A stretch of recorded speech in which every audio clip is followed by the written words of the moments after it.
ఇట్లాంటి ఇన్సిడెంట్ల మీద యాక్సిడెంట్ల మీద చర్యలు మాత్రం తీసుకోరు. దాన్ని ఇన్సిడెంట్ని తగ్గించే విధంగా మాత్రం చర్యలు అయితే ఎప్పటికీ లేవు.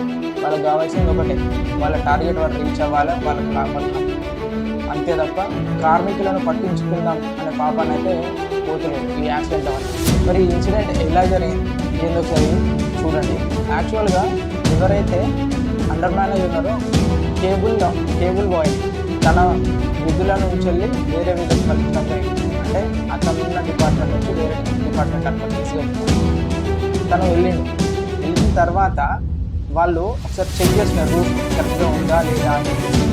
వాళ్ళకు డిఫరెంట్గా సౌండ్స్ వస్తే అక్కడ అండర్ మేనేజర్కి చెప్పాను, వాళ్ళు వచ్చి చూశారు, ఓకే ఉందని చెప్పాను, వెళ్ళిపోయాను. మళ్ళీ ఓవర్మెన్కి చెప్పాను, ఓవర్మెన్ కూడా ఏం చేయండి వర్క్ చేయండి అని జస్ట్ వర్క్ చేద్దాం అనే సిచ్యువేషన్లో ఆ రూఫ్